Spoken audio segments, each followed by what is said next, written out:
Vous écoutez le podcast de So Sweet Planet. Je suis Anne Greff et je vous propose des rencontres autour des thèmes des droits humains, de la culture et de l'environnement. Dans ce podcast de So Sweet Planet, j'ai le plaisir de recevoir aujourd'hui Thérèse. Thérèse que l'on a remarqué dans un premier groupe La Vague, puis en solo sous le nom de Thérèse avec un premier clip Toxique et récemment un nouveau clip Chinoise avec un point d'interrogation. Je la reçois sur So Sweet Planet pour nous parler de son premier EP en français, Révalité, accent circonflexe, V-A-L-I-T-E, mais aussi nous allons parler de son parcours en tant que styliste, en tant que modèle et enfin de ses engagements. Bonjour Thérèse, bienvenue sur So Sweet Planet. Coucou tout le monde. Alors j'ai eu un petit texte, comme on a souvent par les attachés de presse, qui est destiné aux journalistes. Et ce texte a pour titre « Électron insaisissable, carrefour social agité ». J'aimerais bien que tu reviennes sur chacun de ces mots en fait. Alors en fait, ça c'est juste un constat, vraiment a posteriori, de toutes les étapes de ma vie. C'est-à-dire que dans Carrefour social agité, déjà, moi, je suis française d'origine sino-laoviette, donc fille d'immigrés. Mes parents sont des doubles déracinés. Ils sont tous les deux nés au Laos, pas du tout dans le même coin.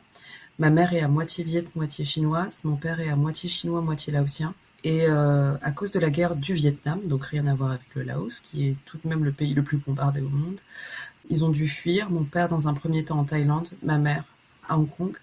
Et ensuite, chacun d'entre eux est venu à Paris. Et ils se sont rencontrés à Paris. Et c'est de là que je suis née. Moi, je suis née dans une banlieue populaire et j'ai grandi dans des banlieues populaires. Et j'ai fini en prépa, HEC, et j'ai fini dans le luxe, en fait, chez Kenzo Parfum pendant 5 ans et demi, avant ensuite de péter un plomb, faire un burn-out, aller travailler, entre guillemets travailler, plutôt être bénévole auprès de migrants pendant quelques mois avant que le lycée Jean Carré que ce squat se fasse démonter par des gentils policiers, n'est-ce pas? Et puis voilà, et puis ensuite musique, mode en même temps, engagement sur plein de sujets différents. Voilà. Je peux aussi bien me retrouver dans un squat à fumer des pets que me retrouver en soirée mondaine champagne à la Tour Eiffel pour la Fashion Week. Et je suis un peu tout ça en même temps et j'ai décidé de pas choisir. Et du coup, il y a énormément de gens tout au long de ma vie qui m'ont demandé « Mais en fait, tu fais quoi ? Mais en fait, t'es qui ?» Et ben, je suis tout ça. Tu es tout ça, voilà. Et justement, la question suivante, tu y as déjà un petit peu en partie répondu parce que c'était « Si je te demande de te présenter en me donnant les grandes lignes depuis ta naissance de ce qui a construit celle que tu es aujourd'hui, tu me réponds quoi ?» Ah bah les grandes lignes, c'est la banlieue. Ouais, clairement, je pense que c'est quelque chose qui est un socle important pour moi. Je dirais Paris, parce que c'est l'autre socle super important. En fait, je suis partie de banlieue à 17 ans et j'en ai 35 aujourd'hui. Donc, grosso modo, j'ai fait un peu du moite-moite. Et je me sens extrêmement banlieusarde et extrêmement parisienne. Et aussi extrêmement internationale parce que au-delà de mes origines, au-delà du fait que je parle plein de langues, j'ai beaucoup voyagé, j'ai eu cette chance-là. Et j'ai aussi habité à l'étranger. J'ai fait des stages à Barcelone, à Pékin, à Munich. Donc voilà, des pays très différents les uns des autres, avec des cultures très différentes. Et j'ai cette volonté d'être partout chez moi. Voilà. Donc dans les grandes lignes, je dirais ça, c'est assez géographique. Mais je dirais aussi la musique, évidemment. La mode, j'ai un peu répondu comme tu disais. Et après, je pense que ce qu'il y a de plus important pour moi, globalement, c'est les gens qui m'entourent. Je pourrais être n'importe où et faire n'importe quoi si je le fais avec et pour des gens. Donc voilà, ma famille, mes amis, et puis toutes les nouvelles personnes que je rencontre chaque jour. Même si j'en rencontre un petit peu moins avec le Covid, mais j'ai quand même fait des rencontres fabuleuses cette année, à travers les réseaux sociaux, tout ça. Je m'arrête pas. Bien. Quelles sont les premières musiques que tu as entendues enfant ? Le premier disque que mon père m'a offert quand j'étais gamine, c'était un best-of de Cat Stevens. Ce best-of dans lequel il y avait la chanson Wild World, que je trouve encore extrêmement d'actualité, malheureusement. Et voilà, et sinon, à la maison, j'ai écouté quand même pas mal de rap, de hip-hop. Le premier groupe dont j'ai été fan, c'était les TLC. Voilà, avec la chanson Creep, je crois que j'étais en CM1. Puis j'ai écouté pas mal de boys band, girls band parce que je suis une gamine des années 90. Et aussi de la variété, de la pop thaïlandaise, chinoise que mes parents écoutaient. Il y a surtout eu de la musique anglo-saxonne à la maison, un peu asiatique. Et en dehors du rap, j'ai découvert moi vraiment les textes et certains artistes assez tard. C'était pas dans la culture familiale. J'ai commencé à écouter Gainsbourg, j'avais 17-18 ans, tu vois. Mais bon, ça m'a pas empêché de tomber amoureuse de tout ça et de le mettre dans mon sac à dos culturel, quoi. Est-ce que tu peux nous dire quelques mots de ton parcours professionnel et de ce qui t'a amené à être musicienne, à être styliste et à être modèle? Bah, concernant la musique, pour parler du premier mot et celui qui prend qui occupe la plupart de mon temps quand même au quotidien, j'ai commencé la musique jeune. Ma mère me disait que j'avais commencé à parler et à chanter en même temps. Bon, ça c'est une chose, je sais pas si c'est un mythe ou pas, mais c'est une idée qui me plaît bien. J'ai commencé la musique autour de mes 10 ans par des cours particuliers de piano, parce que ma cousine faisait ça et que j'avais envie d'essayer. Et il s'avère que j'y ai pris goût et que mes parents se sont dit ah bah tiens, c'est pas qu'une lubie de quelques semaines ou quelques mois. Donc ils m'ont inscrite au conservatoire de Vitry-sur-Seine. Là où j'ai suivi des cours de solfège pendant 5 ans, donc gros bagage théorique de solfège avant d'en avoir vraiment marre. Et puis j'ai fait 8 ans de piano aussi au conservatoire. J'ai malheureusement arrêté au moment où je devais finir mon 3e cycle et passer en jazz. Donc grosse erreur que je regrette, mais bon, je me dis que c'est la vie. Probablement que si j'avais continué le piano de façon si sérieuse, je me serais peut-être moins intéressée au chant et à l'écriture. Donc je reste d'avis que la vie fait bien les choses et qu'il faut prendre, voilà, que le chemin est tel qu'il devait être. Et voilà, et donc c'est en arrivant en école de commerce que j'ai commencé à écrire mes premières chansons de pop avec d'autres musiciens déchus comme moi qui avaient fait de la musique plus jeune et qui savaient plus trop quoi en faire. Et je me suis retrouvée présidente du BDA, du Bureau des Arts de mon école. Et donc on avait un super local à disposition. Et finalement, comme on bosse peu en école de commerce, on a du temps pour faire autre chose. Et c'est là que j'ai commencé à écrire ma première chanson avec des copains. Et j'y ai pris goût. J'ai commencé à faire des cafés-théâtres. J'ai postulé pour être premier rôle de la Comus, donc de la comédie musicale, qui était, un spectacle entre l'EM Lyon, donc mon école, et Centrale Lyon, l'école d'ingénieurs en face, qui était montée et écrit entièrement par des étudiants et étudiantes. Et voilà, donc j'ai fait mes premières scènes comme ça, dans des théâtres, avec un public de 300, 400 personnes, etc. Et j'ai pris un goût monstrueux. Et ensuite, on a commencé à aller jammer dans des bars à Lyon, sur les quais, avec des copains, etc. Et en fait, en remontant à Paris en 2009, ça fait un moment maintenant, j'ai un copain qui habitait dans le 14e et en face de chez lui, il y avait un tout petit bar de quartier, mais où apparemment il était possible de faire des jams. Ce bar s'appelle l'Imprévu. Et du coup, on a commencé à y aller avec un groupe de copains pendant 2 ans, tous les samedis. Mais vraiment, on blindait le bar et on allait tous chanter là-bas. Et ça a été un super souvenir. J'ai rencontré plein de musiciens, etc. Et c'est là-bas que j'ai rencontré John, en fait, mon ancien binôme de la vague. Et avec John, on a commencé d'abord à faire des sets de reprises dans ce bar. Puis en fait, on a commencé à faire aussi des sets de reprises un peu plus conséquents qu'on a proposés à d'autres bars. Et on s'est rendu compte qu'il y avait du monde qui nous suivait et qui venait voir ces concerts qui étaient pourtant, entre guillemets, que des concerts de reprise. Et ensuite, c'est là que j'ai fait mon burn-out et dans le même temps, avec John, on se disait que ce serait cool de commencer à écrire des chansons et c'est ce qu'on a fait, tout simplement. Et assez naturellement, comme je sais pas faire les choses entre guillemets à moitié, on a fait ça très sérieusement. On a recruté des musiciens sur casting. On a fait un crowdfunding où on a récolté près de 7000 euros, je crois, pour faire notre premier EP. Et donc c'est comme ça que l'aventure La Vague a commencé. Donc premier EP 2017, deuxième EP 2019, et puis ensuite le projet Thérèse qui est arrivé qui est sorti de nulle part, suite au confinement de l'année dernière. Donc voilà, pour la musique, c'est un peu mon parcours. Et concernant le stylisme, c'est complètement autre chose. C'est quelque chose que je n'ai jamais imaginé. Avec le recul, je me rends compte que j'ai toujours aimé la mode depuis que je suis gamine. Ma mère me donnait ses vieux vêtements qu'elle ne mettait plus, puis moi je les charcutais. Je créais des nouvelles pièces avec voilà, j'avais le droit de couper, de coudre, et du coup je faisais ça. Mais bref, j'ai un peu laissé de côté cette histoire de mode pendant un moment. J'ai toujours aimé les fringues et m'habiller, etc. Mais c'est un jour devant un festival qui s'appelle le MAMA, un festival de musique, que j'ai croisé une artiste qui s'appelle Songe. Et c'était devant le concert de Léonie Pernet. Et en fait, je suis juste allée lui dire bravo pour son projet que je trouvais super, très coloré. Je trouvais que c'était peu fréquent de faire ce type de musique-là en France. Et je suis allée lui dire bravo. On se connaissait pas de visu et on se connaissait même pas du tout. Moi, je la connaissais par des amis d'un média qui s'appelle Manifesto 21. Et quelques jours plus tard, elle m'a retrouvée sur Instagram. Et je sais pas tellement comment parce qu'il me semblait pas lui avoir donné mon compte. Et elle m'a dit, bon, meuf, j'ai kiffé ton flow, tout ça. J'ai un shooting dans 2 semaines pour la sortie de mon album. Est-ce que tu veux pas faire mon stylisme? Et en fait, je me suis sentie honorée et je me suis empressée de la rappeler pour lui dire franchement, je suis trop contente, mais je suis pas du tout styliste, quoi. Et là, elle m'a dit un truc qui a changé radicalement ma vie. Ce jour-là, elle m'a dit je m'en fous. Tu dis au label que t'es styliste et puis tu juste voilà, tu fais ton truc. Et là, je me suis dit, oh là, dans quoi je m'embarque? Elle était chez Warner, chez Parlophone. Et je me suis dit, mais si je me foire, mais genre, je suis blacklistée à vie de tout, quoi. Enfin, genre, c'est pas possible.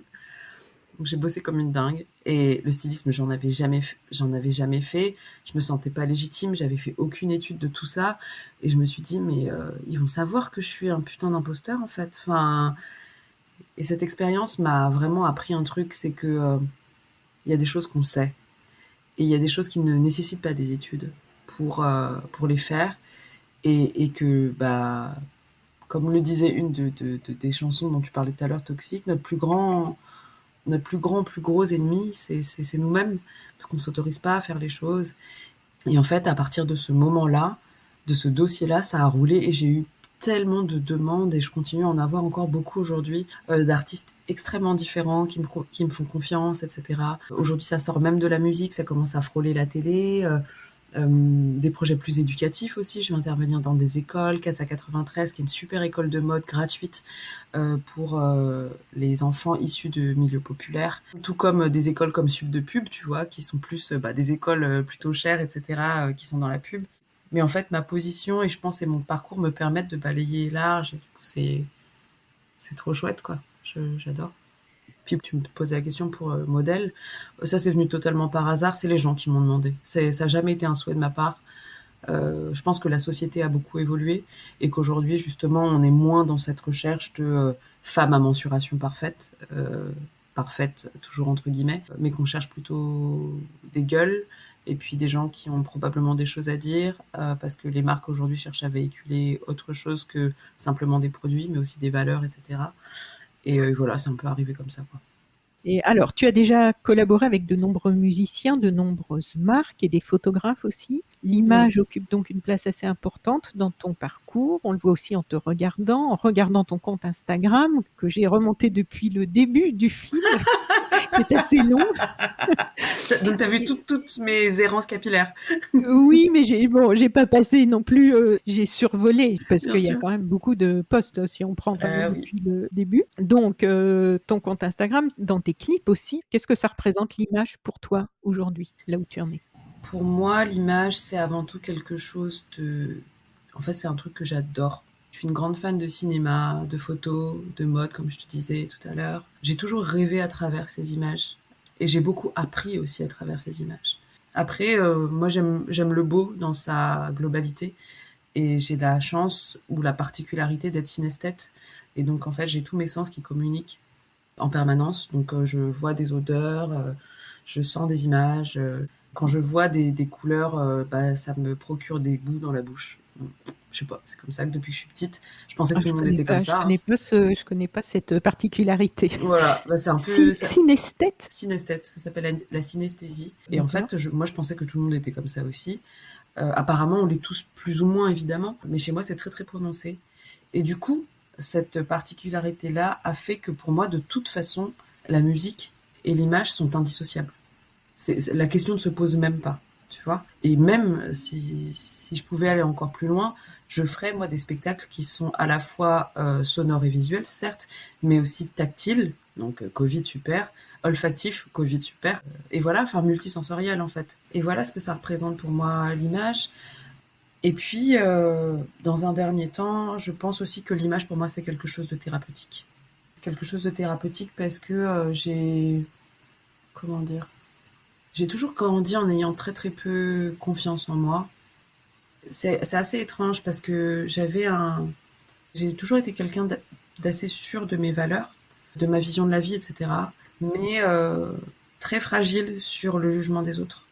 Et du coup, moi je sais que ces dernières années en tout cas, l'image m'a permis de me renforcer à ce niveau-là. Il faut faire très attention avec ça parce que à la fois ça peut être un piège. Instagram, ce genre de choses, c'est quelque chose qui nourrit beaucoup l'ego. Et je pense que l'ego a besoin d'être nourri un minimum. Je suis pas du tout contre ça. J'assume totalement ma part aussi de narcissisme. Je suis très honnête avec ça. Si je pose des selfies de moi maquillée ou apprêtée, etc., c'est pas pour rien. En revanche, ce que j'ai appris, c'est à ne pas me faire rattraper par ça et pas me faire bouffer par ça. Et c'est un travail psychologique qui est important et assez difficile, je trouve, surtout quand tu es artiste et que justement tu peux être encensé soit par des médias, soit par tes communautés qui finalement ne te connaissent pas vraiment et qui ont tendance à ne voir que la partie que tu veux montrer de l'iceberg, donc la partie entre guillemets jolie, glamour, etc. Ce qui n'est pas forcément mon cas, hein. Moi j'essaie de montrer un peu plus que ça et montrer un peu le tout, mais ton image ne t'appartient pas. Donc, à partir du moment où tu as compris ça, je pense que tu comprends beaucoup de choses. Mais je parlais de thérapie tout à l'heure, je reviens un peu sur ça. Ça m'a fait du bien parce que tu vois, j'avais jamais voulu être modèle, mais finalement, on m'a demandé d'être modèle pour des choses sur lesquelles je m'y attendais le moins, à savoir des marques de lingerie. Moi, je suis une nana, j'ai pas de seins du tout, mais genre pas du tout. Et en fait, tous ces shootings-là m'ont fait me rendre compte que les gens enfin la plupart des gens déjà ne le voyaient pas. Ça c'est une première chose. Ce sur quoi je faisais une fixette, les gens le voyaient pas. Ou alors le voyaient, mais ça les dérangeait pas du tout, ils trouvaient même ça beau. Et donc tout ça a fait son chemin à l'intérieur de moi-même. Et en fait, ouais, je pense que c'est ça. Ça m'a beaucoup beaucoup soigné, quoi. Et la place de la mode, parce que tu dois parfois faire des compromis, j'imagine, pour naviguer et travailler dans ce milieu qui a été pas mal accusé pour ses pratiques ces dernières années, pour l'image de la femme, les droits humains, les questions environnementales et les clichés aussi, quelquefois, qui sont véhiculés dans ce milieu. La place de la mode dans ta vie, est-ce que tu as aussi cette marge de recul, de distance par rapport à la façon dont tu joues avec? Bah ouais. En fait, quand j'ai commencé la mode, en tout cas par rapport à moi, j'ai pas commencé tout de suite de façon, comment dire, responsable. Enfin, j'ai été une immense consommatrice de fast fashion, immense consommatrice vraiment, parce que très versatile, parce que justement, moi, ce que je défends avant tout, c'est la liberté, et donc aussi la liberté au niveau du style. Donc, j'ai pas un style particulier. Donc, mon vestiaire, je te laisse imaginer le nombre de couleurs, de styles, de choses qu'il y a dedans, c'est genre invraisemblable. Mais avec le temps et avec la sensibilisation, je me suis effectivement rendu compte que la fast fashion, bah, c'était pas fou, quoi. Donc, la première chose que j'ai essayé de faire, C'était pas? c'était pas fou et pas très responsable. Et du coup, ce que j'ai essayé de faire, c'est d'abord de fonctionner par rapport à moi-même en circuit fermé. Donc, je me disais, bah, les fringues que tu mets plus, tu les revends, et avec cet argent, tu te réachètes des choses. Donc, ça concernait de la fast fashion, et pas que. J'essayais aussi d'acheter, petit à petit, quand tu t'intéresses à la mode, tu connais de nouvelles marques, tu apprends à connaître de nouvelles marques, des marques plus responsables, des produits qui sont faits en France, des produits qui sont véganes, des produits, etc., etc. Et aussi, moi, j'ai une grande passion et j'ai toujours eu cette grande passion pour les fripes et pour l'armoire de ma mère. Donc, ça déculpabilise un petit peu. Et puis, avec le temps, j'ai appris aussi à moins consommer. Et le fait est qu'aujourd'hui, la grande chance que j'ai, c'est que bah, mon compte Instagram grossit et ma conscience évolue. Et donc, ce qui est trop chouette, c'est que j'ai plein de marques qui me prêtent des fringues pour des shootings, etc. Moi, en fait, ce que j'aime dans les vêtements, c'est pas les posséder. Je suis pas une propriétaire dans l'âme, je m'en fiche. Moi, ce que j'aime, c'est les porter et avoir des looks différents et m'amuser avec, en fait. C'est vraiment de m'amuser. Et donc, ce qui est génial, c'est qu'aujourd'hui, je peux emprunter des fringues, faire des shootings, les rendre, no pasa nada, tu vois. Et après, par rapport au look que je fais justement pour d'autres au niveau professionnel, bah, j'essaie de faire ça aussi, de les plugger un maximum avec des marques responsables, de compléter avec de la fast fashion quand on n'a pas le choix et quand on trouve pas les pièces, etc. pour tel ou tel shooting. Et puis puiser dans leur propre vestiaire aussi. En fait, il y a plein de gens qui ont des fringues géniales, mais ils savent pas les associer, ils ont pas l'idée de croiser leurs vêtements, etc. Et moi, je m'amuse à faire ça. Donc voilà, au niveau environnemental, en tout cas, comment j'essaie de faire les choses. Et après, il y a un autre pan qui est extrêmement psychologique. Je parlais d'image thérapeutique, mais c'est valable pour moi, mais aussi pour les autres. C'est-à-dire que ce que je défends avant tout, c'est une liberté de propos. Et mon travail auprès des autres artistes, c'est de traduire leurs propos musicaux en images, en vêtements. Et donc ça, c'est une première chose. L'idée étant de pas justement copier le style de un tel ou une telle sur un autre artiste, mais de trouver pour chacun sa propre image, son propre style, sa combinaison quelque part unique, même si évidemment on s'inspire de plein de gens. Enfin, moi je m'inspire de plein de gens. Enfin, mes faux ongles viennent pas de nulle part. Coucou Rosalia, coucou Billie Eilish. Mes coupes de cheveux viennent pas de nulle part, etc. Mais sauf que le mix peut être unique et quelque part doit presque l'être. Alors après, j'aimerais qu'on parle un petit peu des langues, parce que dans tes chansons, j'ai vu que tu as écrit des textes, alors si on remonte depuis, La Vague, des textes en anglais, en français et en chinois. Quelle place ont ces langues dans ta vie? Est-ce que tu parles les 3? Est-ce que tu es aussi à l'aise avec les 3? Est-ce que chaque langue est associée à quelque chose de particulier? Et comment tu jongles avec? Alors, ma langue de prédilection musicale, c'est l'anglais. Tout simplement parce que, en fait, j'ai baigné dedans. Enfin, comme je t'expliquais un peu plus tôt, j'ai baigné plutôt dans la musique anglo-saxonne depuis gamine. Et puis, j'écoute quasiment que ça. Aujourd'hui, j'écoute quand même de la musique française, mais je dirais que mon répertoire Spotify, enfin mes playlists, etc., sont constitués à 80% de musique anglo-saxonne quand même. D'ailleurs, pas uniquement anglo-saxonne que des États-Unis ou du UK, mais aussi des gens qui chantent en anglais, mais qui sont de partout dans le monde. Enfin, tu vois, je sais pas, on parlait de Rosalia, j'écoute énormément de Sud-Africains aussi, j'adore. Je sais pas, ils ont une vibe que j'adore. Et puis des gens d'autres pays. Et en plus, l'anglais, c'est une langue qui sonne, quoi. T'as rien à faire. En revanche, le français, c'est ma langue maternelle. Et c'est la langue c'est une de mes langues maternelles, mais c'est la langue que je maîtrise le mieux, parce que c'est celle que je parle le plus, que j'ai le plus étudiée. C'est la langue dans laquelle je peux être extrêmement précise. C'est une langue aussi, tout simplement, on habite en France et j'utilise le français quand je veux que les gens comprennent très précisément ce que je suis en train de raconter. Parce qu'en plus, j'écris d'une façon assez métaphorique, que ce soit en français ou en anglais. Et du coup, parfois en anglais, mes textes en anglais, les gens comprennent pas grand-chose, quoi. Ils comprennent les mots, mais ils comprennent pas le sens. Or, comme je suis très attachée au sens, justement, dans Apocalyptique et dans Chinoise, sur l'EP, il m'a paru essentiel de passer ces textes en français. Le chinois, c'est autre chose. C'est une autre de mes langues maternelles. Je maîtrise moins bien le chinois que le français, mais je peux quand même avoir un certain degré de précision.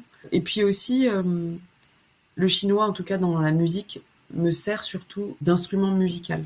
C'est une langue dans laquelle je vais puiser des sonorités, même buccales, nasales, que je n'ai pas en fait en anglais et en français, pas du tout. D'un coup, je vais aller chercher dans des trucs très aigus, etc. Alors que, là, t'entends ma voix. Hein, je dis souvent que j'ai une voix de camionneuse ou de camionneur, enfin, genre, ou de poissonnière, mais voilà, j'ai une voix très grave. Et en chinois, en fait, j'ai pas du tout cette voix-là, quoi. Du coup, c'est rigolo. Ça va chercher dans autre chose et voilà. Et puis, en fait, je parle plein d'autres langues. Et tes parents, leur langue d'origine natale, c'était quoi? On C'est le parle chinois, quoi au le Laos? chinois et le laotien. Le laotien. D'accord. Et donc, c'est Oui. aussi ma troisième langue maternelle, c'est le laotien. Et voilà, donc en fait, je suis effectivement née, j'ai la chance d'être née trilingue. Donc ensuite, rajouter des langues par-dessus, apparemment, il paraît que scientifiquement, c'est pas très compliqué. Donc c'est d'où l'anglais, d'où l'allemand, d'où l'espagnol, l'italien. Et voilà, le thaïlandais, ça ressemble très très fort au laotien. Donc du coup, c'est aussi une langue que je comprends, même si je la parle pas hyper bien, mais je la comprends quand même. Et voilà quoi, Inch'Allah, un jour l'arabe et le russe, et puis après, on sera bien. Mais toi, tu as eu l'occasion de retourner au Laos ou? Ah ouais, en fait, mes deux parents sont nés là-bas et tu parlais d'Oxfam en off tout à l'heure. Et il s'avère que mon papa a travaillé pendant 15 ans dans le commerce équitable au Laos. Donc la CCFD, Oxfam, Solidarmonde, Artisans du Monde. Je connais très bien ça depuis que je suis gamine, moi. Et donc oui, je suis allée, parce que pour la première fois au Laos, j'avais 10 ans, je crois. J'y suis allée 4 fois, dont 2 où j'ai suivi mon père dans son travail. Donc je suis allée de village en village, et en fait, lui, son pari, c'était d'aider son pays d'origine et d'essayer de faire en sorte que les paysans laissent tomber la culture du pavot pour plutôt s'intéresser à l'agriculture classique et à notamment planter leurs propres tomates, ananas, tamarins, pamplemousses, etc. Et à développer l'artisanat, parce il y a une nature incroyable au Laos, pour éviter justement de tout importer, parce qu'il s'avère que le pays a des terres géniales, et en fait ils importent tout de la Thaïlande. Et donc, comment ça s'est passé alors finalement? Il a réussi à réaliser ce qu'il souhaitait ou... Bah, il a réussi, comment dire? Il n'est pas arrivé au stade de développement qu'il aurait aimé pour des raisons personnelles, familiales. Enfin, ma maman est tombée malade à un moment et du coup, il a dû rentrer de façon plus définitive en France. Et puis par ailleurs, il s'entendait pas forcément très très bien avec un de ses anciens associés parce qu'ils avaient des divergences politiques. Mon père, et je pense que je tiens ça de lui, c'est un pragmatique. Il n'est pas là pour tant pis si on n'a pas telle ou telle certification. On n'est pas là en fait pour son objectif, c'était vraiment d'aider les gens sur le terrain, d'aider les paysans et pas forcément d'avoir tel ou tel label, etc., etc. Parce qu'on sait qu'il y a des labels qui sont très durs à obtenir dans le commerce équitable. Et ça, c'est une autre question pour moi. Enfin, en revanche, lui, ce qui lui importait, c'était de sauver un maximum de familles. Et du coup, bref, il y a eu des divergences et il n'est pas arrivé à ce qu'il voulait. En revanche, moi, je suis extrêmement fière de l'homme que c'est et de ce qu'il a fait parce que lui s'occupait de la partie justement développement commercial, tandis que ses associés étaient plus justement dans la politique, dans les relations, les demandes de subventions, d'aide, etc. Et il a réussi, avec l'équipe qu'il avait montée, à faire travailler plus de 1000 familles. Ah oui, c'est déjà très conséquent. C'est conséquent, ouais. 1000 familles de façon régulière en, je crois, l'espace d'une 10-15aine d'années. Et de sortir ces gens-là, soit de la misère, soit de la drogue, de l'opium. Et c'était fou. C'était fou quand j'allais les voir. Je te jure, moi, je m'entendais très, très mal avec mon père. J'ai eu une adolescence, une relation assez compliquée parce que il était absent, il était autoritaire. Enfin bref, très compliqué. Puis je suis l'aînée. Je suis une fille et asiate. Enfin, c'était vraiment, c'était terrible la relation que j'ai avec mon père. Mais les choses ont commencé à changer justement au moment où je l'ai suivi là-bas, parce que j'ai non pas vu l'homme que c'était, non pas vu le père que c'était, mais j'ai vu l'homme que c'était. Et je me suis dit c'est peut-être pas le père parfait parce que voilà, il a fait des choix, mais en tant qu'homme, c'est un homme incroyable et il fait des choses dingues. Et c'est ça que j'ai gardé de tous ces voyages, c'est de me dire l'important vraiment c'est de faire au mieux, mais faire. Et j'ai un nombre de gens qui me voyaient arriver au Laos et qui me disaient oh, mais Manit, c'est ton père, c'est incroyable et tout, mais j'avais l'impression que c'était Dieu, quoi, tu vois.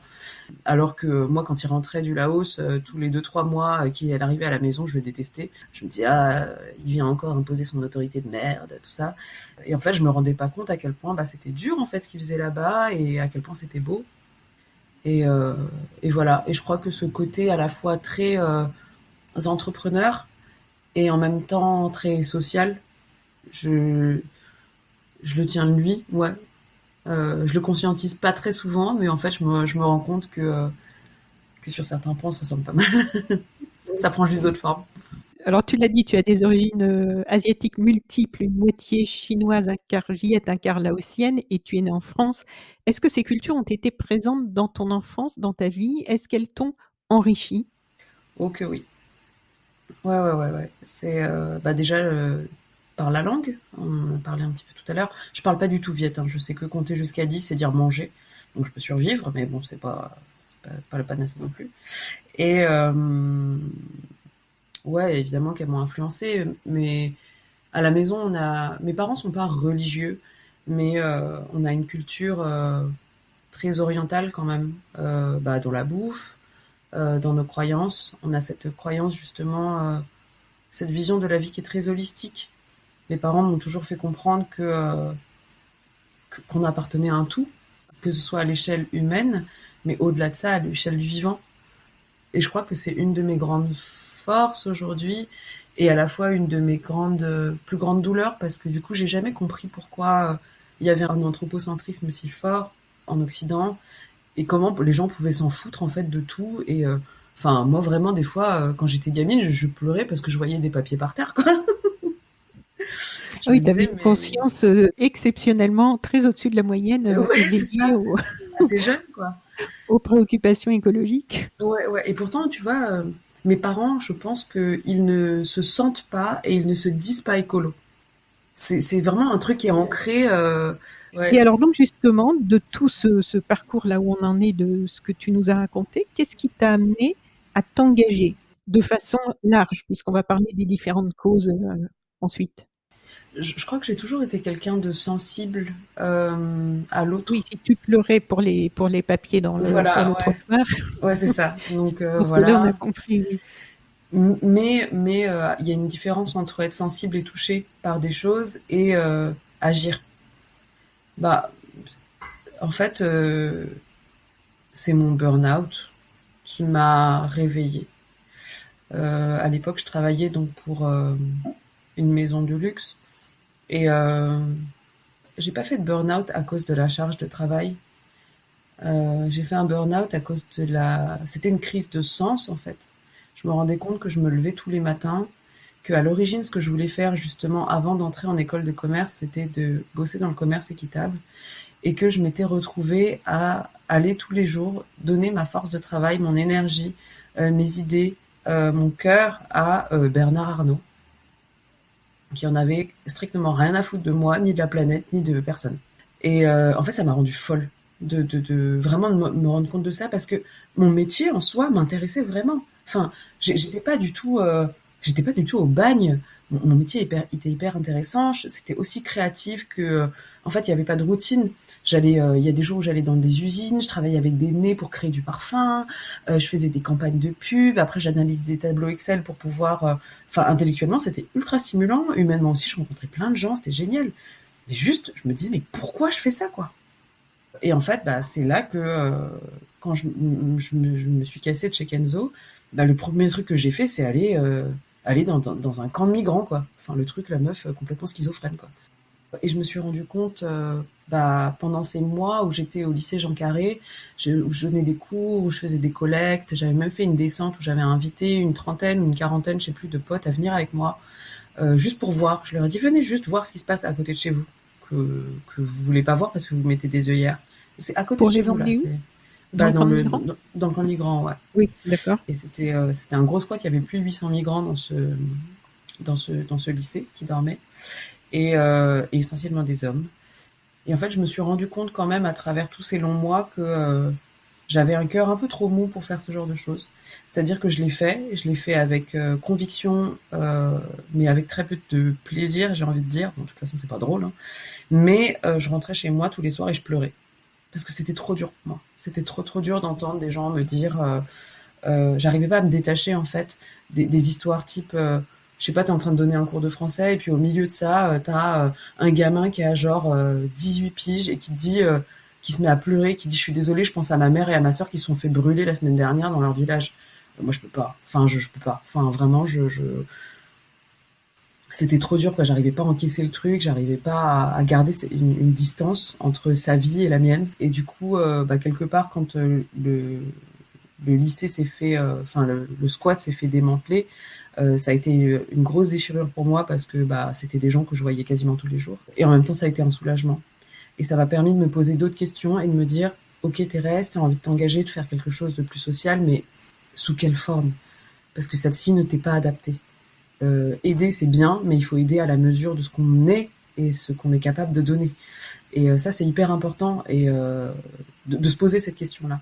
Et du coup, je me suis rendu compte que je pouvais le faire évidemment à travers ma musique, à travers la mode, mais aussi probablement à travers un autre type d'engagement. Et je me suis rendu compte que la transmission, c'était quelque chose pour moi d'extrêmement important. La transmission, la vulgarisation des idées, sans forcément les simplifier, mais les démocratiser, et la sensibilisation. Voilà, je me suis un peu ramassée, je me suis dit quelles sont quelque part tes qualités. Enfin, j'ai eu la chance d'être suivie par une coach un peu au même moment, etc. Enfin, il s'est passé plein de choses dans ma vie. Je me suis séparée de mon ex. Enfin, tu connais ces espèces d'épisodes de vie où tu remets un peu tout à plat, tu rabats les cartes. Et en fait, je me suis, à l'issue de tous ces longs mois de réflexion, je me suis rendu compte que, j'étais probablement une assez bonne communicante, que deux, j'étais quelqu'un qui avait une certaine sensibilité et que j'avais envie de défendre plein de choses. Et tout ça m'a fait me rapprocher d'associations, m'a fait me rapprocher de militants, militantes, etc., de discuter avec eux, sans jamais entrer dans une association en particulier, parce que j'ai un besoin d'indépendance intellectuelle, émotionnelle, corporelle immense. Du coup, je ne m'associe à rien, mais je parle avec tout le monde. Et à partir de là, je fais ma tambouille et je fais profiter qui veut, soit sur les réseaux en ce moment, et beaucoup aussi dans les écoles. J'adore aller dans les collèges, parler aux collégiens, aux lycéens. C'est des âges que j'aime beaucoup parce que je trouve que c'est là où la matière est la plus malléable et c'est là où on peut interroger vraiment à la racine les individus pour les faire se poser des questions et choisir au plus vite. Voilà. Donc Et tu vas leur parler de quoi alors quand tu vas dans les collèges? C'est sur quel thème? C'est comment? Sur quel thème tu demandes? Oui. Ouais. En fait, je leur parle de ce dont ils ont envie de parler, mais je passe par l'excuse de mon parcours, justement cette espèce de carrefour social qu'on a évoqué que je suis me permet de dire, de défendre l'idée que tu peux être qui tu veux, même si t'es une nana, fille d'immigrés, banlieusarde d'origine, etc., que tu peux faire ce que tu veux de ta vie, parce que justement tu fais des choix, tu fais des rencontres, etc., et que c'est pas parce que t'es issu de milieu populaire que tu n'y arriveras pas, c'est faux. Que c'est pas, enfin voilà, d'expliquer un petit peu tout ça. On en a beaucoup parlé avec Makan Fofana dans l'avant-dernier podcast, lui aussi est né en banlieue et suite aussi à un burn-out, enfin une dépression. Comme quoi. Oui, a eu vraiment un éveil et contribue maintenant. Et d'ailleurs, il est très lié aussi au design et il y a rigolo, aussi des choses. Oui, il y a pas mal de choses en commun. Il a écrit un livre qui s'appelle La banlieue du turfu. Ah ouais. Et alors, donc, tu nous as raconté un petit peu le moment où tu as senti, où ça s'est éveillé, cet engagement. Est-ce que tu peux nous parler des différentes causes? Parce que tu es sur plusieurs fronts, si j'ai bien compris. Est-ce que tu peux nous dire rapidement quelles sont ces causes qui te motivent et sur lesquelles tu t'es engagé? Les migrants, ça a été totalement, j'allais dire par hasard. En fait, c'était l'année où il y a eu une immense vague de migrants en France et ça a été à la fois de l'empathie et de la curiosité. Le camp était pas très loin de chez moi, j'avais lu plein de choses dans les journaux. Je me suis dit bon bah tiens, va faire un tour, t'as du temps. Enfin, et en fait, ça mélangé avec une certaine empathie, une certaine conviction politique, on fait que je me suis intéressée à ça. Ensuite, ce centre, comme je vous disais, a fermé. Donc, ce qui s'est passé, c'est que un peu dans le même temps, il y a eu Zhang Shaolin qui a été agressé et tué à Aubervilliers. Donc le couturier chinois. Exactement. C'est une histoire qui m'a raciste. Exactement. Ça m'a énormément marqué et je me suis rendu compte effectivement à ce moment-là qu'il pouvait exister des crimes racistes envers des personnes de population d'origine asiatique en France. Et ça m'a beaucoup questionnée, j'ai lu des choses dessus. Je me suis vraiment sentie meurtrie par cet événement. Je sais pas expliquer pourquoi ni comment. Et en plus, je me suis rendu compte que j'étais pas du tout la seule. Et il y a eu une manif à laquelle je n'ai pas assisté parce que je suis pas très manif. La première manif d'Asiates en France cette année-là, complètement dingue le truc. Ces populations qu'on n'avait jamais entendues, qui n'avaient jamais ouvert leur gueule en France, qui d'un coup se mettent à manifester pour leur discrétion. Exactement. Se mettent à manifester. Ouais, exactement. Oui. Place de la République et tout. Et je me dis, putain, mais il se passe vraiment un truc là, Thérèse. Puis des mois passent et puis là, je me mets en contact avec la JCF, donc l'Association des jeunes Chinois de France. Je savais pas quoi faire. Je savais pas par quel bout prendre le truc. Moi, j'avais rejeté ma culture et mes cultures pendant toute mon adolescence et ma jeune vie d'adulte. Je voulais quasiment plus parler chinois à la maison. Je voulais être plus blanche que blanche. Ça y est, j'avais enfin réussi à devenir cadre chez Kenzo Parfum, etc., etc. J'avais réussi à faire ce parcours que j'estimais être le sans faute d'une bonne Française, entre guillemets, et entre parenthèses d'une bonne Française blanche dans mon inconscient à l'époque. Et donc en fait j'étais très très loin de tout ça. J'avais même pas d'amis asiatiques. Enfin j'avais mes cousins et mes cousines, tu vois, mais c'est pas forcément mes amis. Et donc je ne savais pas vers qui me tourner pour parler de tout ça. Je n'avais aucun modèle. Je savais même pas s'il y avait des gens qui faisaient de la musique. Je savais même pas s'il y avait des gens en politique. À part Jean-Vincent Placé et puis Fleur Pellerin qui sont deux coréens adoptés. Enfin que je connais pas, je m'en sens pas proche du tout. Et bref, j'envoie un mail à la JCF pour leur dire, écoutez, c'est un peu bête ce que je fais, je sais pas quoi faire en fait. Je me sens meurtrie par ce qui s'est passé et en même temps, je sais pas par où prendre le bout. Je sais que vous faites des trucs, est-ce qu'on peut se rencontrer, comment on peut faire les choses quoi. Et en fait, tout a commencé là. J'ai rencontré Daniel Tran, qui est l'ancien président, qui m'a fait rencontrer d'autres personnes de la JCF. On a fait un dîner et il m'a dit, il faut absolument que tu rencontres Grasly parce que je pense que vous auriez des choses à vous dire. Et de Grasly, j'ai rencontré Rokhaya. De Rokhaya, enfin bref, qui sont, elles, donc engagées, c'est journalistes, ça, podcasts, exactement. audiovisuels, séries. Grasly et séries. Rokhaya ont ce podcast qui s'appelle Kif Taras. Grasly, on a un amour commun pour la bouffe. Elle était blogueuse food à la base, mais à côté de ça, maintenant, elle prend la parole sur ces sujets-là et elle intervient aussi dans des collèges, beaucoup sur des plateaux télé. C'est une de nos plus grandes représentantes quelque part. C'est un peu notre grande sœur à toutes. Et voilà. Et puis je me suis rapprochée du magazine Koi. Julie Amaïd, avec qui on avait fait aussi un épisode de Ça reste entre nous. Et il y a eu Maï aussi, Maï Roy, qui était aussi dans ce que je connaissais par la musique. Enfin, bref, il y a tout un maillage qui a commencé à se dessiner et qui se renforce aujourd'hui de plus en plus. Et ce qui est génial, c'est qu'on est de plus en plus nombreuses et nombreux à prendre la parole et du coup à prendre la parole sous des formes différentes. Et donc on parle à des gens différents aussi. Et c'est ça qui est génial, c'est que le mouvement grossit parce que ça pousse un petit peu comme des champignons. Bon, l'année 2020 a quand même été traumatisante pour bon nombre d'entre nous, enfin personnes d'origine asiatique au pluriel en France. Mais du coup, du chaos naît toujours de la lumière. Donc, à partir de là, il y a plein d'initiatives. Maintenant, Fofana, le sous-titre de son livre, c'est Du chaos naît la création. Donc, je pense que. Ah bah ouais, tiens. Vous croisez tous les deux. Bah oui, je suis extrêmement d'accord avec lui. Enfin, pour moi, création et lumière, c'est effectivement des homonymes dans ma tête. Mais oui, c'est ça. Le chaos crée ça, quoi. Et voilà, pour cette cause-là, enfin, en tout cas, la cause antiraciste, puis la cause féministe, je pense qu'elle a toujours été présente en moi, mais en fait, je suis juste humaniste avant tout, hein. Il y a pas longtemps, j'ai été invitée par le collectif Penser l'après pour l'action qu'ils ont faite devant l'Assemblée nationale, le Sénat, etc., qui a été soutenue notamment par Cyril Dion. Donc tout ça, c'est vraiment plus un pan plus écologique. Moi, je sais même pas dire si je suis écolo ou pas. Je fais hyper gaffe à tout. Je mange plus de viande chez moi depuis un moment. J'adore me faire une bonne viande au resto une fois de temps en temps, mais de toute façon, ils sont fermés en ce moment. Là, il y a Solène Ducréto, tu sais, que j'ai rencontrée il y a peu. Oui, je l'ai interviewée aussi. Ah bah oui, voilà, c'est ça. Et ben justement, elle est écoféministe et du coup, moi je trouve ça super chouette. Et le nom de ton podcast aussi, moi quand on me l'a envoyé et qu'on m'a proposé d'intervenir, ça m'a intéressée parce que justement, je suis dans cette démarche de décloisonnement des choses, que ce soit à travers la musique, les styles musicaux, les sujets abordés, le mixage des arts, mais aussi le mélange des disciplines, justement. Tout ça, pour moi, converge. Et je pense que pour toi aussi, sinon ton podcast s'appellerait pas comme ça. Mais justement, faisons converger les choses. Après, je comprends qu'on ait besoin de séparer et de différencier des luttes parce que les champs d'action sont parfois spécifiques.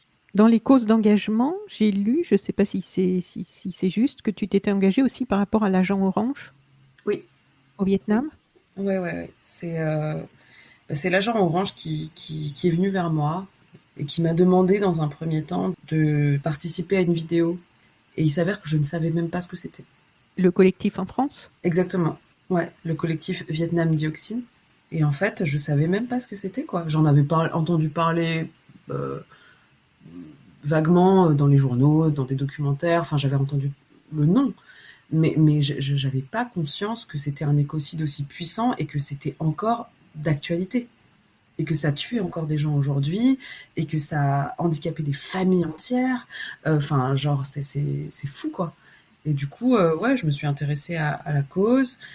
J'ai participé à plusieurs campagnes et je continue de relayer et de sensibiliser qui je peux à tout ça. Et je suis simplement un soutien de cet assaut. Moi, je n'œuvre pas de façon, quotidienne dedans. En revanche, dès qu'il y a besoin, je me dis que les artistes servent à ça aussi. Enfin, il y a un moment donné où, moi, je sais que l'année dernière, pendant le confinement, il y a pile un an, hein, j'étais en pleine réflexion de ce que je voulais faire de ma musique et qui je voulais être en tant qu'artiste. Et, euh, et en fait, j'ai remis la politique avec un petit p, donc au sens noble du terme, au centre de tout ça. Si je peux me servir enfin, ce que je veux dire, c'est que l'artiste n'est pas censé être, ou l'art n'est pas censé être politique, pas forcément. Et je me suis dit, moi, en fait, j'ai envie de le faire, j'ai toujours eu envie de le faire. J'ai pas forcément eu la possibilité de le faire dans la vague parce que avec John, on n'était pas forcément d'accord politiquement sur les choses. Donc c'était difficile de parler en son nom aussi, vu que j'étais la voix. Donc j'ai évoqué des choses sans aller jusqu'au bout, de façon assez, enfin plus que métaphorique, quoi. C'était vraiment de l'effleurage. Et aujourd'hui, je suis plus dans l'effeuillage que l'effleurage. Et j'ai envie, au contraire, de mettre à nu mes idées, et je me suis rendu compte que j'avais envie de faire ça, quoi. Je ne suis pas qu'un instrument politique, je ne suis pas qu'une voix politique, mais j'ai envie de m'autoriser à le faire quand je sens que c'est le moment, quand il y a des sujets qui me touchent. Et en fait, je pense que les artistes écrivent par rapport au sujet, au domaine, aux épreuves de vie qui les traversent. Moi, je suis traversée par ça, quoi. Je peux pas fermer les yeux sur ce qui se passe dans le monde, je peux pas fermer les yeux sur ce qui se passe devant chez moi, même. Voilà, enfin, c'est. Et peut-être tu peux nous rappeler en quelques mots ce que c'était l'agent orange, parce que j'imagine que, comme tu le disais, comme toi qui ne connaissais pas, qui n'en avait pas trop entendu parler, pour celles et ceux qui vont nous écouter. En fait, pendant la guerre du Vietnam, ce qui s'est passé, c'est que les Vietnamiens connaissaient bien leur territoire et enquiquinaient pas mal les Américains qui n'arrivaient pas à les éradiquer. En revanche, les Américains ont eu une très bonne idée, ironie pour ceux qui ne comprennent pas mon humour. Ils ont décidé de créer un écocide hyper puissant et grâce à des avions, à survoler les jungles et les forêts et à déposer cet écocide pour littéralement brûler, cramer toutes les forêts du Vietnam, dans lesquelles, évidemment, se cachaient des êtres humains et d'autres êtres vivants. Et donc, ce qui s'est passé, c'est qu'ils ont réussi leur coup, hein, ils ont réussi à mettre à feu et à sang toutes ces forêts-là. Et ce qui s'est passé, c'est que cet écocide, aujourd'hui, il est encore présent dans les sols. Il a absolument défoncé toute la faune et la flore qui existaient là-bas. Et qu'aujourd'hui, des gens sont encore... Enfin, ça a handicapé énormément de gens, ça a créé plein de maladies. Et il y a énormément de Vietnamiennes et de Vietnamiens qui souffrent encore de ça. Ça a des conséquences sur les nouvelles naissances. Donc Monsanto, qui est le fabricant de l'agent orange. Le fabricant de l'agent orange, ce génie, ironie encore une fois, hein, qui est, un immense meurtrier, qui a réussi quand même. Ça, c'est une chose qu'on sait moins, c'est que tous les gens qui ont été, tous les Américains qui ont été en contact avec cet agent orange ont été indemnisés. Preuve que ils savaient que c'était un écocide extrêmement dangereux. Voilà, donc ils ont été indemnisés pour qu'ils ferment leur gueule. En revanche, il y a aucun Vietnamien qui a touché, et même pas le gouvernement, personne n'a touché des sous pour ça, quoi. Alors qu'en fait, ils savent très bien que le pays a été dévasté par cet agent orange. Donc aujourd'hui, voilà, il y a des procès qui sont en cours, il y a des collectifs, des associations qui essaient de se battre, des ONG qui essaient de se battre pour justement que Monsanto reconnaisse et que justice soit faite, quoi. Alors, est-ce que depuis que tu as commencé à t'engager sur toutes ces causes, ta façon d'agir a évolué? Est-ce que tu as eu des prises de conscience qui t'ont amené, je sais pas, à changer de méthode, Oui. Je pense que c'est le fait de grandir aussi, de vieillir, de mûrir. Je crois que je suis beaucoup moins violente et radicale dans mes propos et dans ma façon de militer. Je peux être radicale dans une chanson parce que je sais que je provoque, mais au fond, mes idées et ma façon de faire sont beaucoup plus dans la discussion.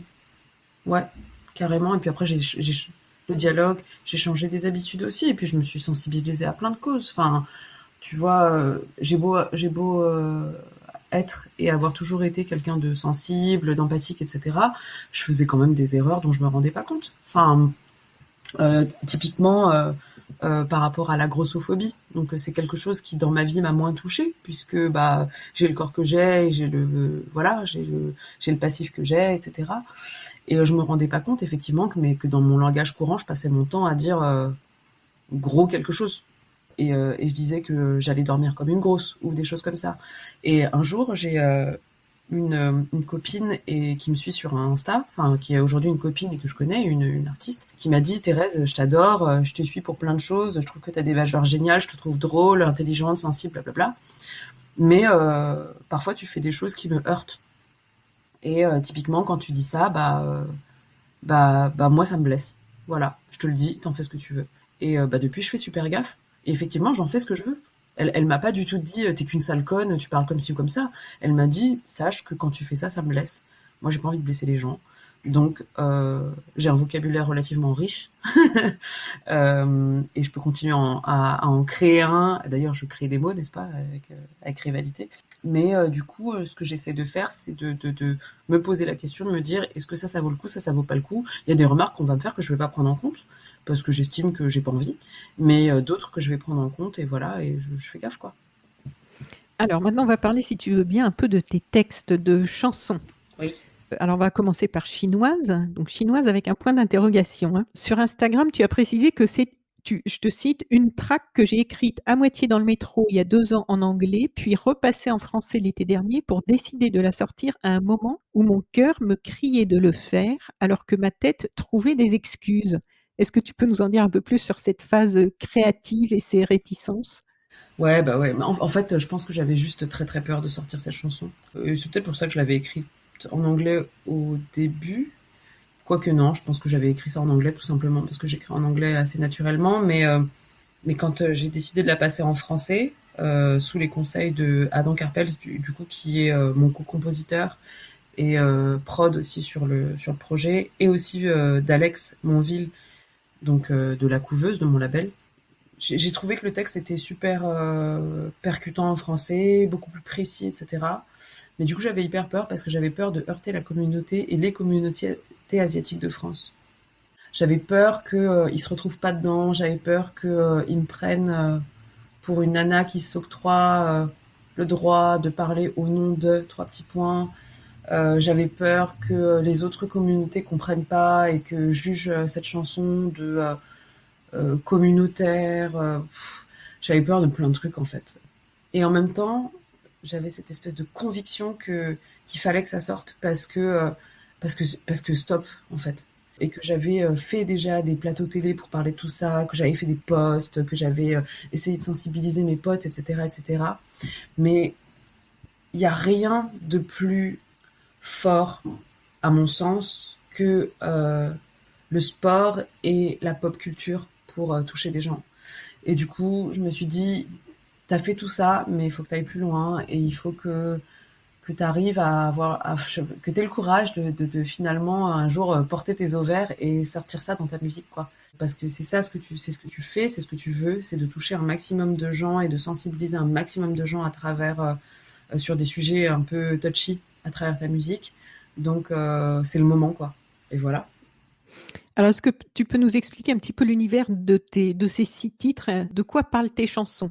Alors, on commence par la chanson Toxique. Le P s'ouvre avec cette chanson-là, qui est le premier titre que j'ai sorti donc en juillet dernier, juillet 2020. Et en fait, c'est une chanson sur les relations toxiques, sur les relations qui nous empêchent de nous épanouir, d'évoluer, etc. Et en fait, c'est une chanson qui explique et qu'au final, la relation la plus toxique qu'on puisse avoir, c'est souvent celle qu'on a avec soi-même parce qu'on ne s'autorise pas les choses, etc., etc. Et donc voilà, c'est une invitation à plonger dans son caca, comme je dis, et à se rendre compte qu'en fait, on se met beaucoup de bâtons dans nos propres roues et qu'il est temps, au bout d'un moment, de se rendre compte de ça et puis de réussir à s'émanciper en se foutant la paix, quoi. La deuxième chanson de l'EP, je crois que c'est Apocalyptique. Apocalyptique, c'est une chanson, c'est une espèce de dystopie, mais tellement proche que dans un futur tellement proche que ça pourrait ressembler à la réalité. Je joue en fait entre la dimension dystopique et notre société actuelle. Et c'est une chanson qui parle d'une prison qu'on est en train de se fabriquer. Voilà pour Apocalyptique. Je crois que la 3 c'est Skin Hunger, si je dis pas de bêtises. Skin Hunger, c'est une chanson de cul. Voilà, c'est une chanson de cul qui parle de la difficulté des relations amoureuses et sexuelles à distance pendant le premier confinement. Mais sous couvert d'une chanson très légère, c'est une chanson qui parle aussi beaucoup de connexion et de déconnexion sociale, humaine, sexuelle, et à travers laquelle j'ai envie aussi de dénoncer justement cette surconnexion qui est quelque part une forme de déconnexion humaine. Enfin, je pense qu'on s'en rend de plus en plus compte, mais j'avais besoin de le dire. Et j'avais aussi envie de parler de sexualité féminine, tout simplement, parce que c'est un truc qui est encore assez tabou. Et en fait, moi, j'avais envie de le faire avec mon ton, c'est-à-dire de façon assez décomplexée, mais aussi très playful. Je suis pas une grosse provocatrice dans l'âme, mais j'ai aucun problème à parler de cul. Et je pense que on devrait pouvoir le faire et qu'il n'y a pas assez de femmes aujourd'hui qui en parlent de façon décomplexée sans forcément être dans un truc genre ah je suis trop provocante et machin et tout. Non non, juste j'assume, ouais je. Et voilà. Et puis après il y a quoi? Il y a Private Party. Je vais essayer d'être un peu plus succincte, mais en gros, enfin il y a Chinoise dont on a déjà parlé, qui est une chanson du coup qui démonte des clichés et des stéréotypes pour me réapproprier en fait, et que les personnes de culture asiatique se réapproprient leur identité. Et c'est aussi un appel à la convergence des luttes. Et ensuite il y a Private Party, qui est une chanson qui est un appel à la création d'une armée de l'amour et au questionnement. Voilà. Enfin, c'est un peu tout ça. Et puis enfin, il y a un remix de Casbah, qui est un copain qui a remixé Toxic. Je crois que j'oublierai. Ah si, j'ai oublié Differently. Differently, c'est une chanson qui dit que parfois on a l'impression de répéter les mêmes schémas, mais que en fait, c'est la vie qui nous offre une deuxième, troisième, quatrième chance de faire les choses différemment. Est-ce qu'il y a des artistes dans le domaine musical qui ont eu un impact dans ton cheminement, qui t'ont fait prendre conscience de choses, qui ont fait un peu bouger les lignes dans la façon dont tu voyais le monde et qui t'ont fait peut-être te remettre en question? Bah ouais, tous, toutes. Oui, bien sûr. Bah, quasiment toutes les personnes font bouger un peu quelque chose chez moi. Mais si je devais citer les principales personnes qui m'ont influencée, en tout cas dans les artistes musicaux, bah, la première que je cite, c'est toujours M.I.A. Voilà, Évidemment. que j'aime beaucoup, avec laquelle tu as des choses en commun en fait. Hein. Bah Avec ouais. les différentes cultures, l'engagement, les parents qui ont été dans un contexte politique aussi particulier. Exact. Le rapport à la mode. Ah ouais, elle est géniale. Donc voilà, M.I.A. Et puis il y a Tom York aussi, beaucoup. Ouais, je trouve qu'il a un beau discours sur le monde, une belle vision du monde et une façon justement d'envisager l'art et l'art poético-politique qui est très chouette. Tout à l'heure, tu parlais des clichés qu'on peut avoir sans s'en rendre compte par rapport à la grossophobie. Quels sont les clichés racistes que les gens peuvent avoir sur les Asiatiques en croyant ne pas être racistes? Bah, tout ce qui nous essentialise, tout ce qui, bah, tu vois, on en parlait tout à l'heure, mais le fait de penser que on est toutes et toutes, tous et toutes dociles, silencieux, silencieuses. Les clichés positifs sont aussi des choses essentialisantes. Et ça, les gens s'en rendent pas compte. Et ça nous enferme, en fait, dans des cases. Ça nous empêche de trouver, je sais pas, certains types de jobs pour comprendre les conséquences. Voilà, il y a plein de gens qui disent « Ah, les Asiatiques sont pas expressifs, donc on va pas les prendre dans des métiers type dans le cinéma ou dans la musique, etc. » Tu veux voir si je suis pas expressif? La communication, voilà. Et ça, c'est des choses qui sont, ouais, qui peuvent porter préjudice à terme. Il y a une augmentation très importante maintenant du racisme anti-asiatique qui apparemment a explosé depuis le début du coronavirus. D'ailleurs, je voulais te demander, est-ce que ça a explosé ou est-ce qu'on en parle plus? Les deux. C'est qu'avant, on n'en parlait pas du tout. Ça existait déjà, hein. Moi, j'ai des potes de mes parents qui se sont fait ligoter, cambrioler chez eux, enfin des trucs atroces, hein. Mais on n'en parlait pas. Et du coup, mes parents Par me rapport à leurs disaient, origines, là. parce qu'ils savaient que, en fait, tu sais, c'est comme il y a plein d'asiatiques aujourd'hui qui sont commerçants. Enfin, c'est des gens qui n'ont pas fait d'études, etc., etc. Donc la génération de mes parents, effectivement, il y avait plein de commerçants. Les bars tabac, les primeurs, les machins, tout comme les Auvergnats ont pu avoir tous les bars tabac à une certaine époque en France. Et en fait, ça s'est su. Et en fait, on a amalgamé le fait d'être commerçant avec le fait d'être asiatique. Tu vois ce que je veux dire? Et donc là, ça commence à devenir dangereux.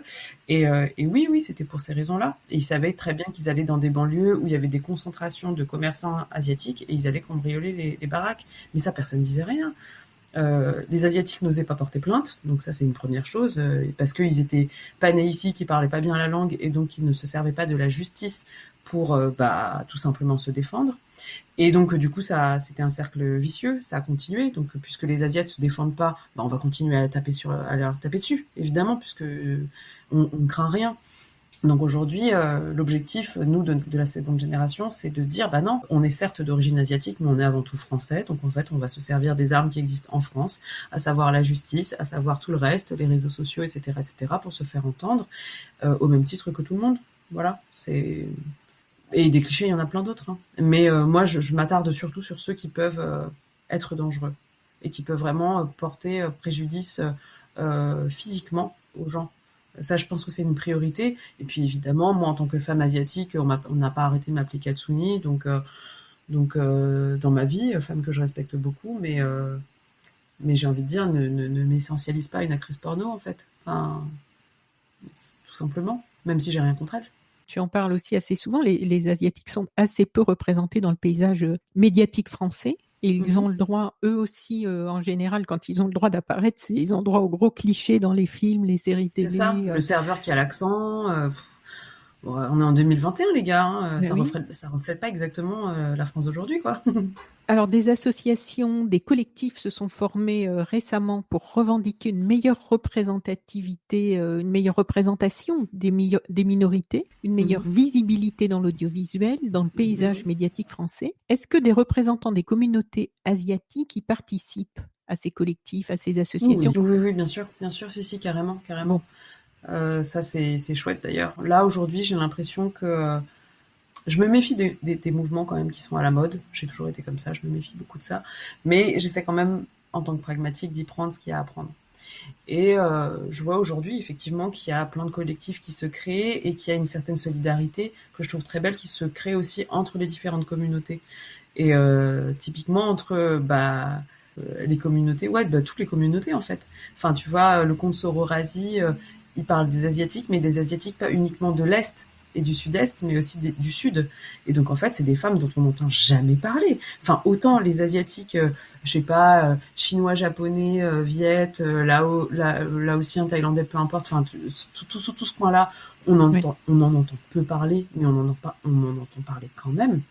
Mais alors, les Pakistanaises, les Indiennes, je sais pas, les Népalaises, on n'entend jamais parler ici, alors qu'elles existent. Et le compte Sororasi, justement, crée cette espèce de pont entre les différents pays d'Asie, et c'est génial. C'est Enfin, un compte où après, ça alors? sur Instagram, D'accord. d'une nana super qui a initié le mouvement qui s'appelle Amanda, et qui tient aussi un autre podcast qui s'appelle Asiatitude, avec Mélanie. Hong. Et voilà, il y a Décolonisons-nous, qui est un compte décolonial qui est super aussi pour s'informer de toutes ces questions-là et justement de voir les choses autrement. Tu parlais tout à l'heure des gens qui ne sont pas foncièrement racistes, mais qui ont des comportements qui, malgré eux, sans s'en rendre compte, le sont. Et ça, je pense que c'est une première étape à accepter. Tout comme moi par rapport à la grossophobie ou à d'autres sujets, en fait, on se rend pas compte parfois qu'on a des réflexes qui sont intégrés et en fait, ce qui veut pas dire qu'on est des mauvaises personnes, ce qui veut simplement dire qu'on s'est pas posé la question à un moment donné. Et c'est bien, je trouve, justement, de déconstruire notre façon de penser, de communiquer, etc., pour reconstruire ensuite notre propre façon de communiquer, sans pour autant se faire dicter les choses par les antiracistes ou les féministes ou la lutte queer, etc. C'est de choisir à travers ces choses-là comment on a envie de communiquer, ce qu'on a envie de garder ou pas dans notre pensée, etc., etc. Parce que l'inverse est vrai aujourd'hui, et je m'en méfie énormément, c'est que le militantisme est devenu quelque chose à la mode. Et comme comme je te disais, je me méfie vachement des modes. Et en fait, le truc, c'est que aujourd'hui, je trouve qu'il y a bon nombre de militants et militantes qui sont très radicaux et qui utilisent en fait les mêmes méthodes que leurs oppresseurs. Et ça, je m'en méfie énormément. Oui, c'est un danger, effectivement. Et il faut y être vigilant. Vigilant. Pour pas reproduire ce pour quoi on lutte, ce contre quoi on lutte. Oui. Exactement, exactement. Mais dans le magazine Slate, justement, aussi, que j'ai lu pour préparer cette interview, tu as dit « Toutes les luttes actuelles aspirent à la même chose, plus d'équité afin de mieux vivre ensemble. On formule tous des anti-quelque chose plutôt que d'être véritablement pour quelque chose de commun qui rassemble. C'est essentiel pour reconstruire le monde de demain. » Est-ce que c'est ta philosophie de vie, d'être dans un mouvement plutôt pour que contre ? Ah bah oui, complètement, complètement. Enfin, c'est assez naturel de s'ériger contre des choses. Je crois que c'est assez normal, naturel, humain, tout simplement. En revanche, je pense que pour construire de façon justement constructive et pour emmener le plus de personnes autour de soi, il est important de réfléchir dans cette logique du pour plutôt que du contre. Parce que sinon, bah, on exclut des gens et aussi, comment dire, c'est pas la même énergie, hein, si on... Non, c'est pas du tout la même énergie. Quand on est contre, et quelquefois c'est nécessaire d'être radicalement contre des choses absolument injustes ou des choses... Le contre te permet de réagir, mais le pour te permet d'agir avec une vision. Et justement, je parle souvent de paradigme ces derniers temps, et c'est ça en fait, le pour te permet de voir plus loin et de construire quelque chose, alors que le contre te permet simplement de réagir à ce qui est existant et à ce qui a existé dans le passé. C'est pour ça aussi que je me suis posé beaucoup de questions sur ma façon de militer et je me rendais bien compte que les comptes Instagram par exemple qui éveillent les passions sont des comptes qui sont beaucoup plus suivis ou qui ont beaucoup plus d'engagement, etc., etc. Et il y a un moment où je pense que j'ai failli tomber dans le piège. Et je me suis dit, mais ce n'est pas moi et ce n'est pas ce que je veux construire. Donc moi, les likes, je m'en fous. Toute proportion gardée, évidemment, si j'ai un compte Instagram, etc., il y a des choses qui flattent mon ego et j'ai envie que mes actions, mes arts et le contenu que je propose soient reconnus. Mais je suis pas là pour que les gens soient à donf derrière moi comme dans un match de foot ou un match de boxe. C'est pas ça le truc. Ce que j'ai envie de faire, c'est de construire posément les choses. Et je pense que les gens qui me suivent dans mes communautés des réseaux sociaux sont aussi des gens qui sont plutôt dans cette modération-là et dans cette réflexion-là. C'est des gens qui vont pas forcément être des gros excités, ni en bien ni en mal, mais qui vont petit à petit construire les choses. Et c'est un peu à ces gens-là que j'ai envie de m'adresser, et à tous les autres évidemment. Mais je me dis que avec cette base-là, on pourra construire quelque chose. Si on est nombreux à être avec cette base-là, on pourra ensuite rallier d'autres personnes et construire quelque chose de plus gros, quoi. J'ai lu aussi que tu souhaites construire activement un paradigme dans lequel votre génération aurait envie de se projeter. Alors, à quoi ressemblerait ce monde dans lequel toi, tu aurais envie de te projeter ? Un monde plus inclusif, un monde plus responsable vis-à-vis de l'écologie, un monde où on a conscience, justement, c'est un peu un résumé de tout ce qu'on s'est dit ces 2 dernières heures, mais un monde où on a conscience qu'on vit les uns avec les autres, en tant qu'être humain et en tant que être vivant. Un monde où on peut discuter et où on est d'accord de pas être d'accord, en fait. Voilà, ouais, ça ressemble à tout ça. Okay. Un monde où les hommes ont le droit de chialer et où les femmes ont droit d'être ce qu'on appellerait masculin ou masculine aujourd'hui. Un monde où on se pose pas ces questions, en fait. Où la fluidité... Les questions de genre ? Ouais, où la fluidité de genre, comme d'idées, comme de tout ça, est possible. Un monde... ouais, plus équitable. Non, mais globalement, un monde un peu plus tolérant, quoi. Pour presque terminer maintenant, et pour déconstruire un peu nos clichés, est-ce que tu aurais des conseils de livres ou de films ou de choses qui nous permettraient de soit qui parlent justement des stéréotypes, des clichés, de tout ça, soit simplement sur tes cultures que l'on ne connaît pas forcément bien. Est-ce qu'il y a des choses que tu aurais vraiment envie de partager? Alors, vous pouvez aller, pour la cuisine, vous pouvez aller suivre Cooking with Morgan, qui est ma tante, en fait, et qui est une excellente cuisinière. Elle a une chaîne YouTube et un compte Instagram, c'est génial. Ensuite, je pense que il y a quelques comptes dont je t'ai parlé tout à l'heure, mais Sororasi, notamment, qui est un très chouette compte. Allez suivre Grassley, allez suivre peut-être le collectif asiatique antiraciste, la JCF, Décolonisons-nous. Voilà, qui sont des comptes pour moi qui me nourrissent, en tout cas dans ces réflexions-là, même si tout n'est pas forcément à apprendre, etc. Mais il y a beaucoup de choses intéressantes à lire et pour nous aider à nous déconstruire. Ensuite, je vous invite à aller découvrir une rappeuse qui s'appelle Suboi, qui est vietnamienne, qui est super, et une chanteuse qui s'appelle Lexi Liu, qui est chinoise pour le coup. Suboi, ça s'écrit comment? Et Suboi. D'accord. Et Lexi Liu, Lexie, plus loin Liu. Et voilà, donc ça c'est tout ce qui concerne un petit peu la culture. Après il y a plein de réalisateurs de films que j'aime bien, mais là ça va pas tout va pas me venir tout de suite. Mais en réalisateur j'adore Tia Chang He. Il a fait notamment le film Still Life, il en a fait plein d'autres des super.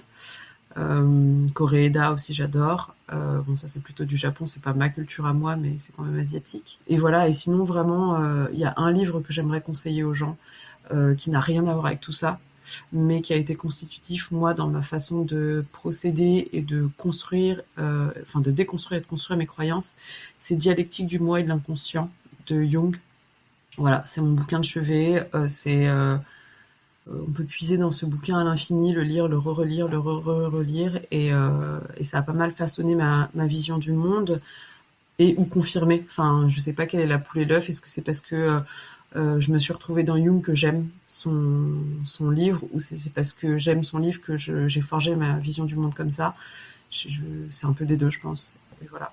Très bien. Donc, pour l'instant, rien à signaler, puisque là, il y a des articles qui commencent à donner des dates à la fin 2021, voire en 2022. Normalement, j'ai un concert le 2 juin. Ah, mais ça, c'est pas très loin. Déjà, AFGO Barbara. Donc, du coup, pour celles et ceux qui sont à Paris, n'hésitez pas à venir. C'est pas comme s'il y en avait eu beaucoup et qu'il y en aura beaucoup cette année. Puis après, il y a d'autres dates qui sont en train de se mettre en place, mais j'en parlerai quand ce sera confirmé. Concret. Parce que là, c'est... Exactement. Mais en tout cas, merci beaucoup. Merci de ce temps. Merci de nous avoir permis d'entrer dans ton univers et de découvrir tout ce monde très riche que l'on sent dans ta musique, dans ton univers musical et dans ton univers visuel. Donc, un grand merci pour tout ça. Je t'en prie. Je te souhaite une très bonne continuation. Et puis, j'espère à bientôt. Merci. Bonne continuation à Sweet Planet aussi. Et puis, oui, j'espère à bientôt et dans la vraie vie. Oui, avec plaisir. Merci beaucoup. Au revoir. Bisous. Ciao, ciao. Chères auditrices, chers auditeurs, si vous avez apprécié ce podcast de Sweet Planet, n'oubliez pas de lui mettre un avis favorable sur votre application de podcast, par exemple 5 étoiles sur Apple Podcast, et de rédiger un avis sympathique. Cela me fera plaisir. Pour plus d'informations sur les droits humains, l'environnement et la culture, vous pouvez suivre la page Sweet Planet sur Facebook. Enfin, n'oubliez pas de vous abonner gratuitement, soit à la newsletter sur le site sosweetplanet.com, soit au podcast sur votre application de podcast pour être informé des prochains podcasts de Sweet Planet mis en ligne. À bientôt.